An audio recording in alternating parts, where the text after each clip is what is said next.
আসসালামু আলাইকুম। আশা করছি দূরে এবং কাছে যে যেখানেই আছেন এই বৃষ্টির দিনে সবাই ভালো আছেন, সুস্থ আছেন। আলহামদুলিল্লাহ আমরা বেশ ভালো আছি। আমাদের এখানে তো প্রচণ্ড বৃষ্টি। কোথায় কোথায় বৃষ্টি হচ্ছে সবাই কমেন্টস করে জানাতে পারেন। তবে এই বৃষ্টির ভিতরে আসলে কিন্তু ভালোই লাগছে, খারাপ লাগছে না।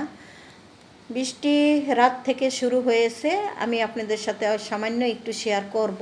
তবে তার আগে বেশ কিছু কাজকর্ম সেরে নিতে হবে, তাই শুরু করে দিলাম কাজকর্ম। এই ভিডিওটা আমার গতকাল রাত থেকে করা ছিল, রাতের বেলা শুরু করেছি আজকের ভিডিওটি। এমনিতে তো আমি আসলে সকাল থেকেই শুরু করি, তাই ভাবলাম আজকে এখান থেকেই ভিডিও। তো এটা ছিল সন্ধ্যার পরে, দুপুরে যে খাওয়া দাওয়া করেছিলাম সেই প্লেট বাটিগুলো ধোয়া হয়েছিল না, তো সেগুলো ধুয়ে নিলাম।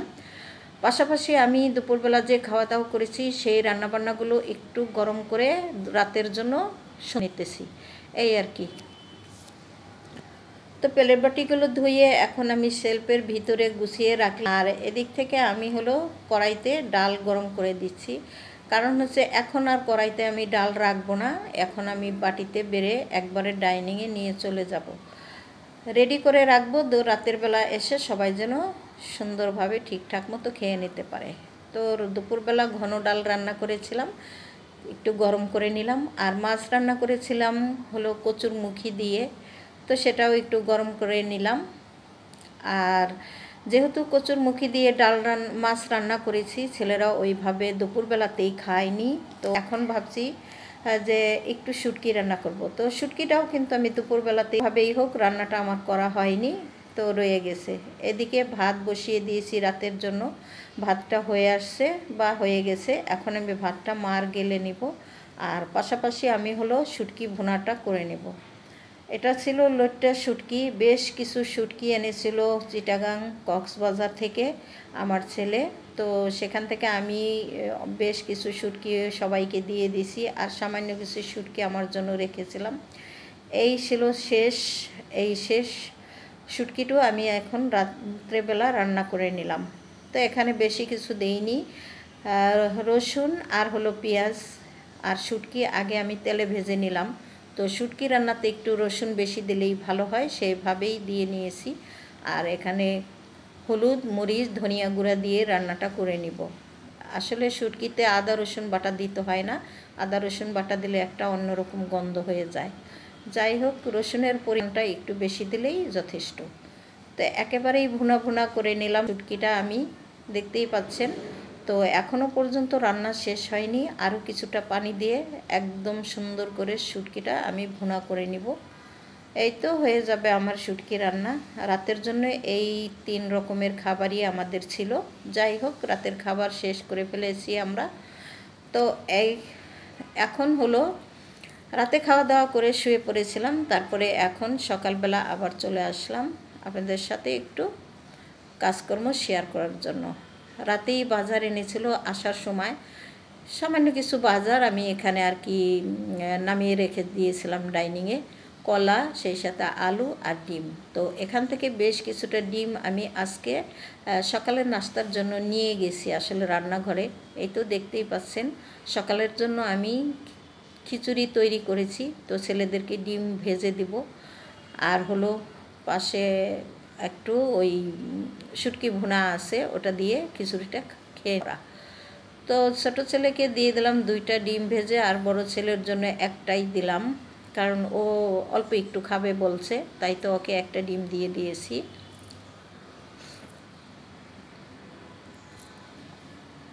তো ডিমটা দিয়ে দিলাম আমি খিচুড়ির ভিতরে, আর একটা আমি আলাদা করে রেখে দেব, যদি ও যতটুকু প্রয়োজন নিয়ে খাবে, আর পুরোটাই খেয়ে নিলে খাবে, কোনো সমস্যা নেই। তো ডিম ভাজা কিন্তু খুবই সুন্দর হয়েছিল। ডিম কিন্তু ওই একজন এক এক রকম ভাজা খেতে পছন্দ করে, যেমন বড় ছেলে একটু বেশি ভাজা পছন্দ করে, ছোট ছেলে একটু কম ভাজা পছন্দ করে, তো সেইভাবেই দিয়ে দিলাম আমি।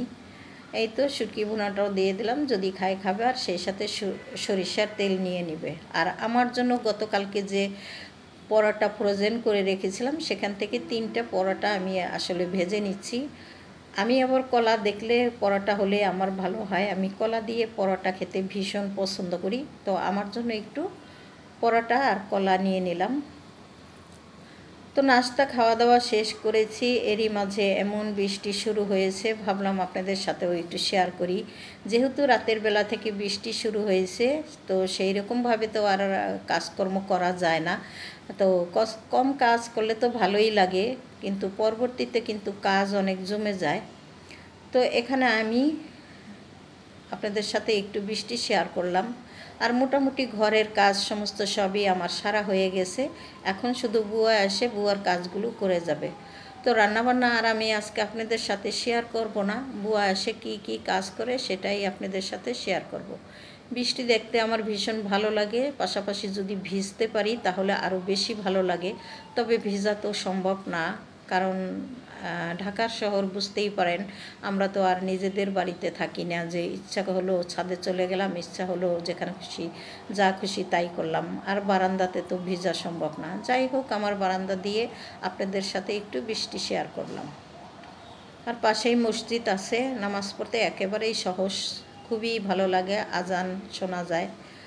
তো এই তো দুই বারান্দা দিয়েই আপনাদের সাথে বৃষ্টিটা একটু শেয়ার করলাম। ছাতা মাথায় দিয়ে মানুষ কিন্তু চলে যাচ্ছে যার যার গন্তব্যস্থানে বা কাজের স্থানে, কারণ বসে থাকলে তো আর চলবে না, খাবার তো খেতেই হবে, কাজ করতেও হবে। তো যাই হোক, আকাশে কিন্তু এখনও পর্যন্ত অনেক মেঘ আছে, কয়দিন পর্যন্ত থাকে বলা যায় না। তো এরই মাঝে কিন্তু আমার বুয়া চলে আসছে, আর আপনাদের সাথে শেয়ার করি যে বুয়া কী কী কাজ করে। এই তো রান্নাঘরটা একটু রান্নাবান্না যেহেতু শেষ করেছি, ছড়িয়ে ছিটিয়ে আছে, এগুলো আমি একটু গুছিয়ে গুছগাছ করে নিব। আর এই তো দেখতেই পাচ্ছেন বুয়া এসে ঘর ঝাড়ু দিয়ে মোছা শুরু করে দিয়েছে। যেহেতু বৃষ্টি, ওই রকমভাবে কাপড় আসলে দিব না, যে রোদে না শুকালে কিন্তু কাপড় আসলে ভালো লাগে না আমার কাছে, তাই অল্প কয়েকটা কাপড় দিয়েছি, আর পাশাপাশি ঘর ঝাড়ু দিয়ে মুছে দিয়ে চলে যাবে উনি।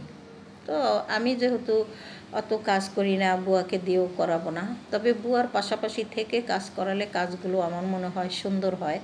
উনি নিজে থেকে কাজ করলে মনে হয় জানি কী থেকে কী করব, উনি আমি জানি না উনি আমার বাসায় এমন করে না অন্য কোথাও করে, আমি বুঝতে পারি না। আমার বাসায় আসলে যেন কাজ উনি বুঝেই না, এরকম একটা ভাব। তো উনি কাজ করতে থাকুক। এই দেখেন কি করে পাপোশগুলা। তো পাপোশগুলো উনি সুন্দর করে সরিয়ে আমি দিতে বললাম, তারপরেই সরালো, না হলে আর সরাইতো না হয়তো বা। বিদায় নিয়ে নেই, আল্লাহ হাফেজ।